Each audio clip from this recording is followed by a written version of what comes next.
Well, you probably had very good relationship with Yosef Krupinski since Emek HaYarden, since the course. He was with you.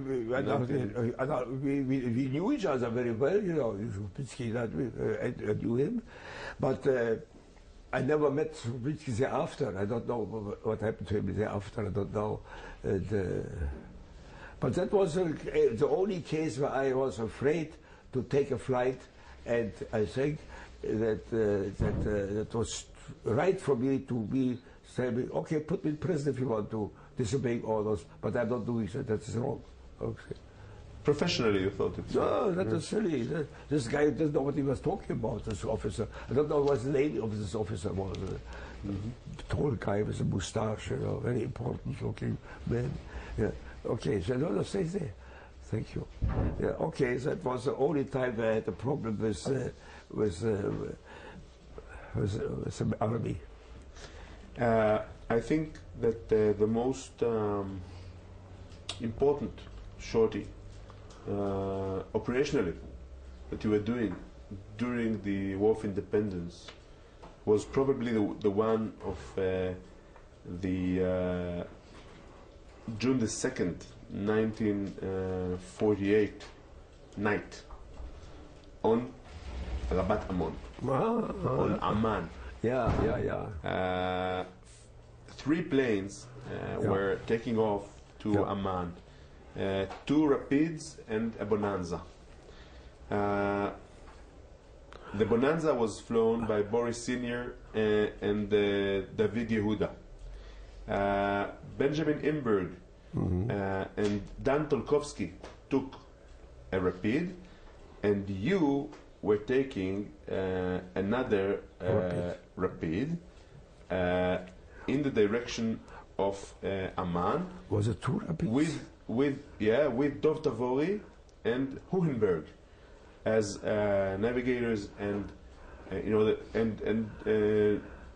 bomb droppers. You took off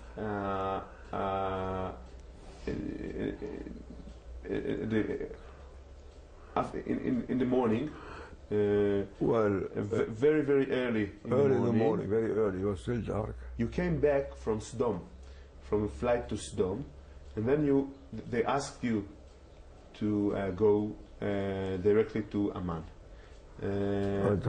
after your flight to Sdom.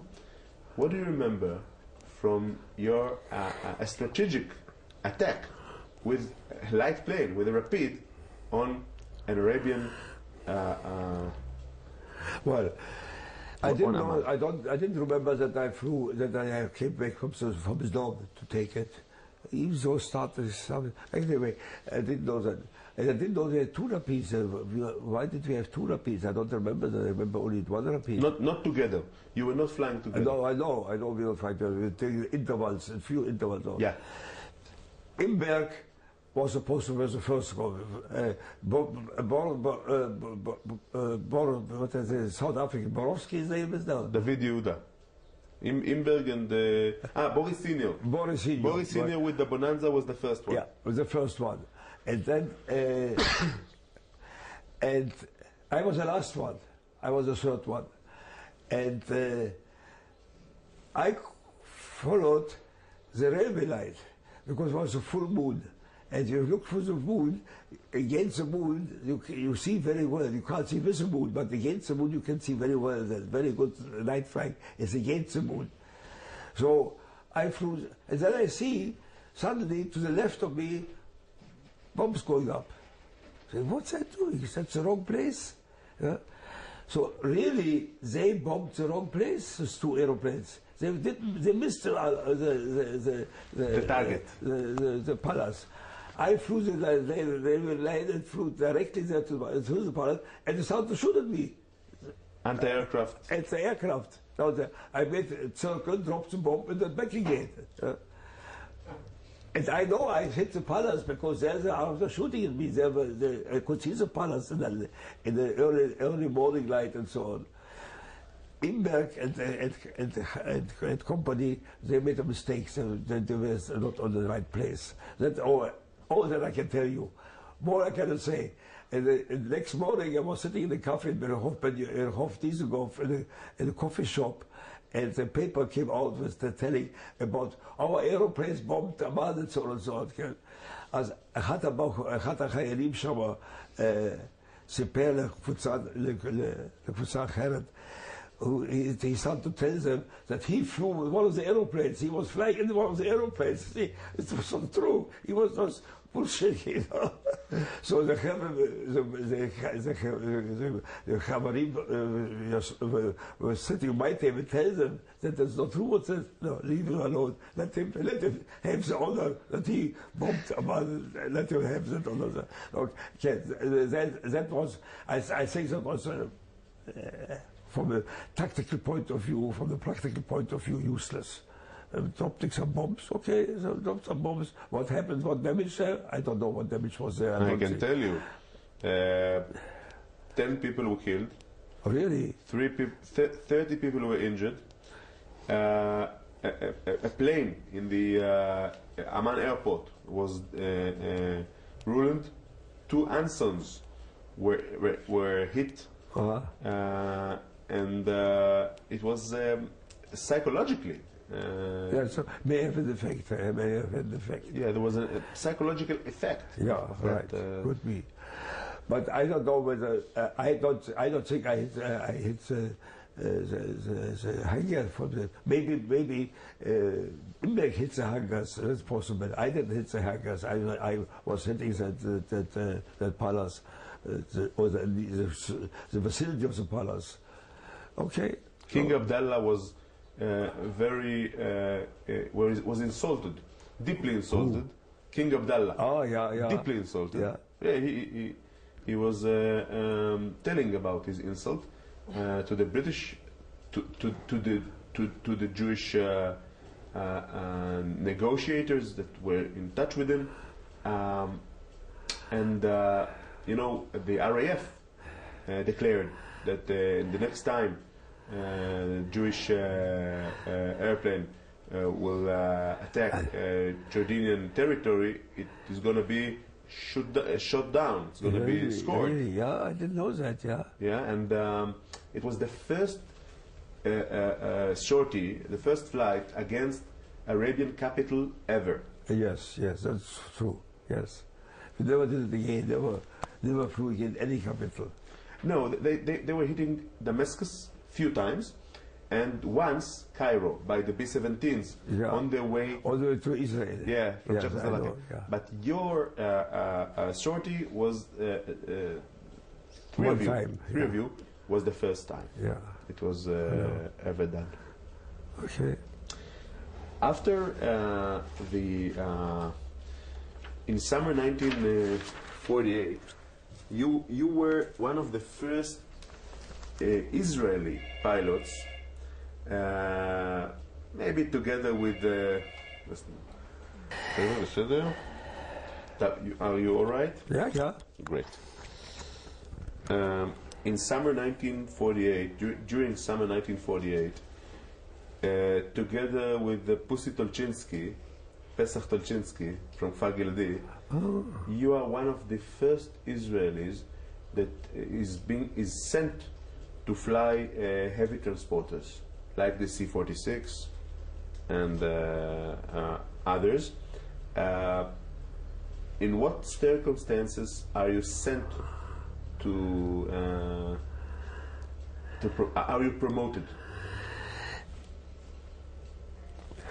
I don't know how it came about. I don't know who initiated the transfer. I don't know who recommended me to that group there. I knew only one thing, that there was a group of American pilots flying from Czechoslovakia to the airport in Tel Nov. In Lot, yeah. Tel Nov. Tel Nov, Akir, Ben Nov, yeah. And bringing Messerschmitts weapons in. And weapons and supplies. Yeah, all kinds of things. More I did not know.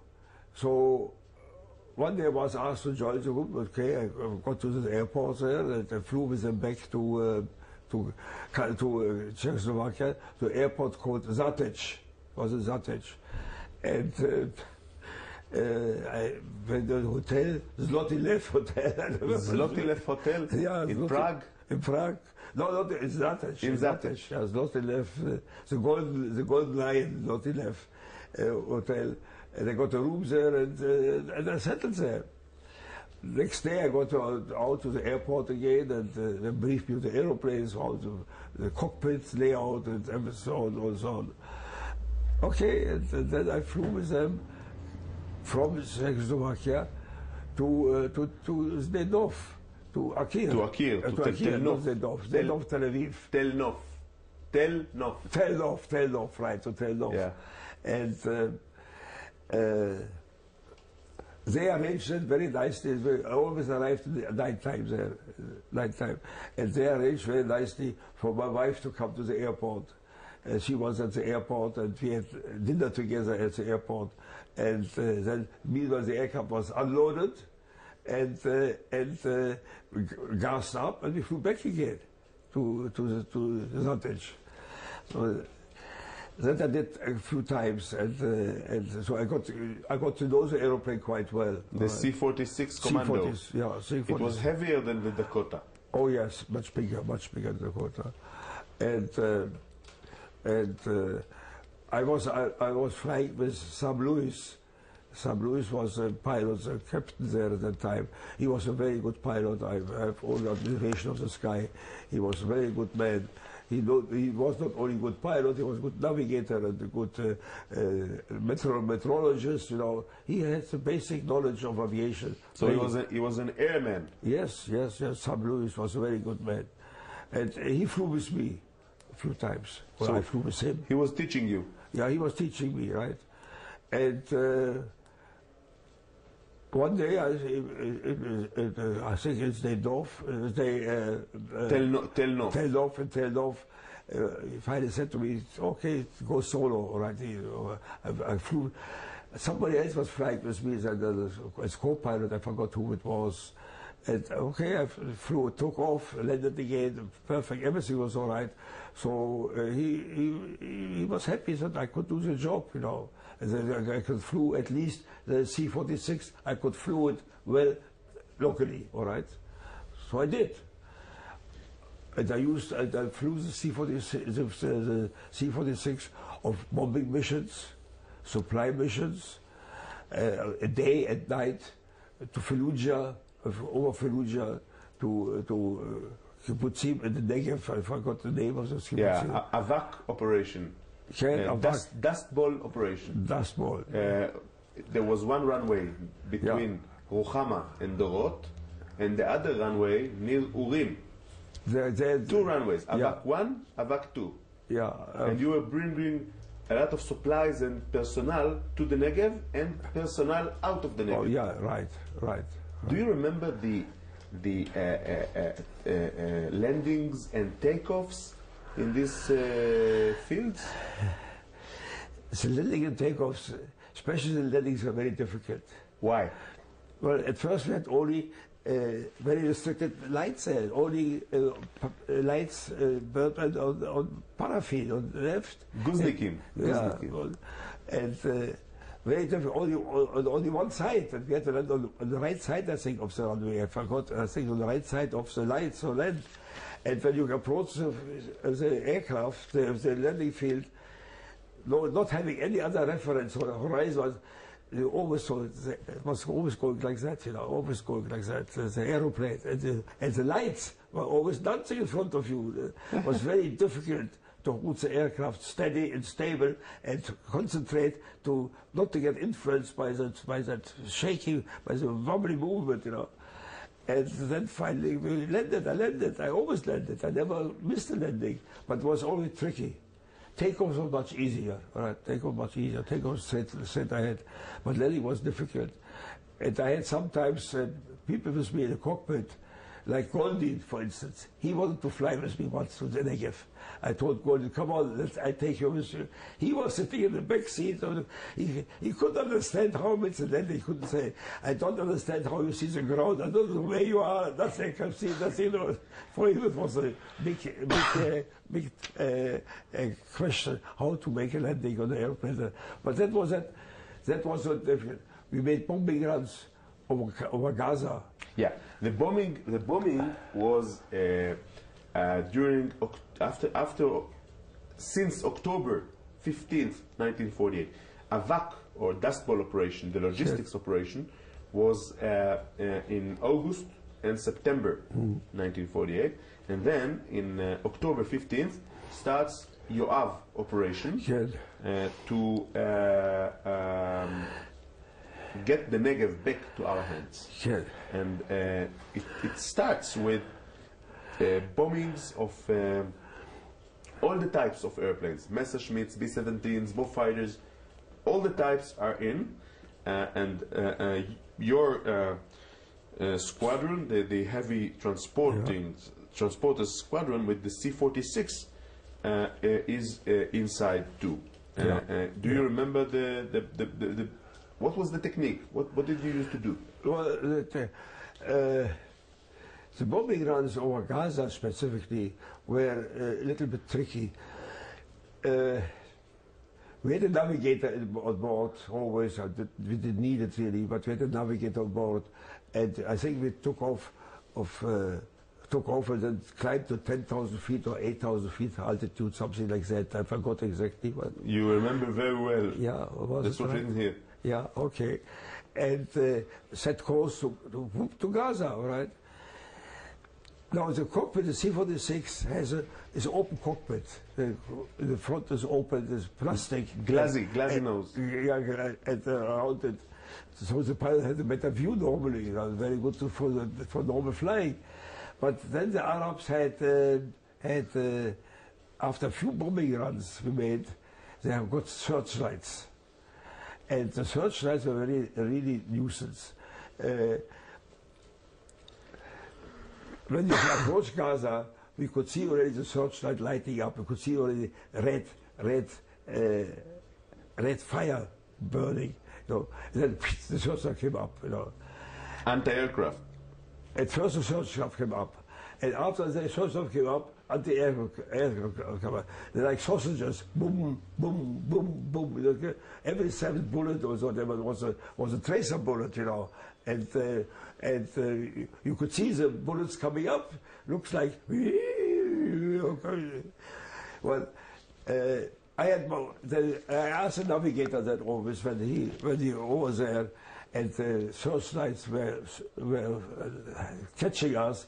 I asked him to put the map over my face. I didn't want to see the searchlights. I didn't want to see the sausages coming up. I wanted to see only my instruments bundle. You wanted to concentrate on your mission. On my flying only. And my technique was simple. I know that those bullets were adjusted to explode at a certain altitude, either 8,000 or 10,000 feet at this altitude to fall. And I wanted to fool them. I didn't want to be at that altitude. So put the map over my face. I started to concentrate on those instruments, put the aircraft in the shallow dive, losing altitude. I could see the bombs coming, the shells coming left from the side there, but I did down there and then dropped the bombs out, you see. Once the bombs were out, I got a signal, I turned around and went back again, you know, right away. So that was, I went back, by the time I went over Gaza, I finished the run, I was about 6,000, 7,000 feet. I lost lots of altitude. But because I'm losing the altitude, they couldn't hit me because the bullets passed, the explosive bullets passed by, you know. The bullet doesn't hit me, that doesn't make any difference, but the explosive, that makes a difference. So it was kind of a trick. Huh? You were tricking them. Yeah, I was tricking them. So I made several runs to do. Day and night. Day and night, yeah, especially at night. I was personally doing my night flying most of the time. I was doing the night flying. In daytime, we are resting. And I was living at that time at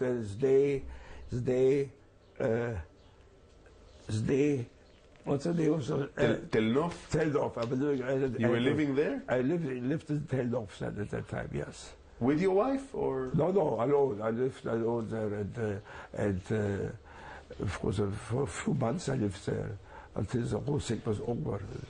Do you remember during the bombards on Gaza, Rafah, and that area of the Gaza Strip, do you remember the technique? How did you bomb? Because the bombs were inside the belly. Yeah. And No, people had to drop them. out. Yeah. Cadets, air cadets. Yeah. Had to drop them out. Yes.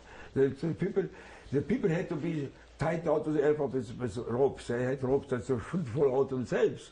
So, and then they dropped out the bombs. All right. But there was the other case I remember very well. I had to fly in daytime to airport. I forgot which quarter it was. Past Fallujah. Fallujah was a real concentration of Arab armies or Arab soldiers. A real pain in the ass. Yeah, regulars. And I had to fly over Fallujah to get to that place. And I decided I'd make a low flight, very low, not high. So they couldn't shoot at me, couldn't see me. So I took off, flew to Fallujah, direction flew to next where I had to go, and I saw there the whole group of the Arabs. And I could see already that they are trying to point the guns towards me. When I saw that, I just lifted my aircraft and took the first thing up. I put the propeller into fine pitch, makes very big noise, you know, and I dove right onto them, right down to them. And I could see when they saw me coming, they dropped them, their guns and off on the floor, and I passed over them. It was also a very good trick to go into high pitch, because that makes such a different noise, shakes them up a little bit, you know. So that was one flight which I remember very well, because of that Fallujah concentration. What other things? There were all flights after we do that all the time. Did you were you also flying during the basketball operation before the bombards, during the logistics operation to the Negev? Did you also fly wounded people, injured people, ptsuim, out of the Negev? I don't remember any special cases. I don't remember any special cases where no, I don't remember special cases. How did you? What kind of relationship did you have with the Machal pilots? Was it a good relation? Because you were no. I have to admit that was not a very good. The Machal pilots lived. But you were RAF, ex-RAF yourself. I was RAF. The Machal pilots were not RAF people, American people. Mostly. Also Sweden and others. Beg pardon? Also people from Sweden. From Sweden, yes, from Sweden, yeah. The Sweden pilots, I was Canadians. I was all right, but American pilots, I wasn't. You see what happened? Okay, I tell you what happened there. They lived in the hotel, Bristol and Tel Aviv, in Rehov Ben Yehuda, I say, right? Okay. They were supposed to get paid. Okay, and they got paid, and they got all kinds of bayot. There had all kinds of problems to be solved. The washing was not all right, the laundry was not all right, and the wives couldn't go shopping, and all kinds of things. So the Israeli Air Force put me in charge of those Machal peoples. What? Yeah, I was in charge in the headquarters in Hofayarkon. I had an office there for the Machal people. Except of your operational work as a pilot? Yeah, except that. I was sitting there so many days a week or something that, you know, they knew that. And they always came with complaints. We didn't get our pay yet. When did we get our pay? I said, you will get your pay. Money didn't come in yet. Some patient. My wife and I couldn't get shopping, the taxi didn't come. I said, well, the taxi, cold taxi, all kinds of complaints like that, ridiculous. So I was not a very good relationship with the Machal people, with those, especially the Americans. The Swedish were all right. I had no problem with the Swedish. I had no problem. Others, I don't think there are, especially one guy, Munitz, American pilot, Munitz, and Curtis, American pilot, and some other. I really, they gave me a very, very hard time, you know. They thought that I'm the Air Force. They thought that I have the money in my pocket to give them out.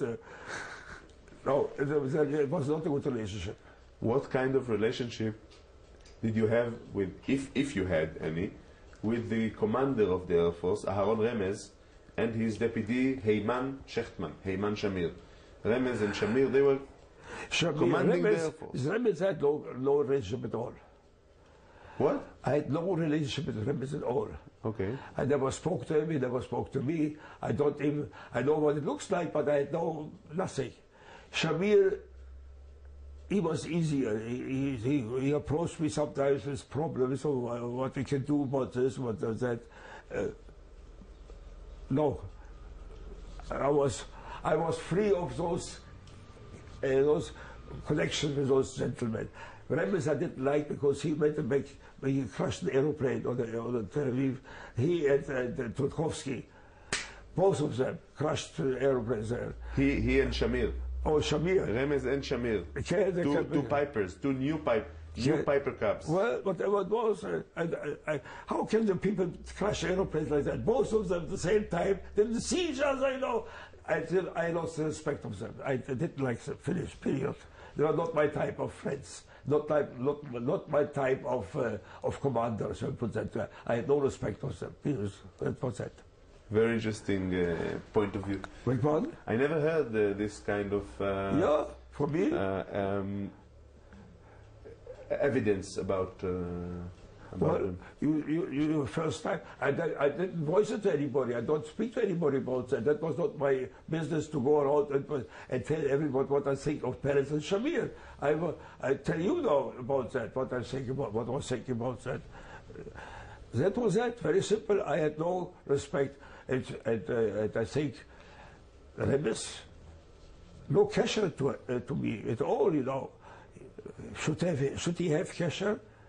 Should he have a connection to me? Should he have an approach to me? Maybe yes, or maybe no. I don't know. I was not the Air Force commander. I was never in the shoes of an Air Force commander. I don't know.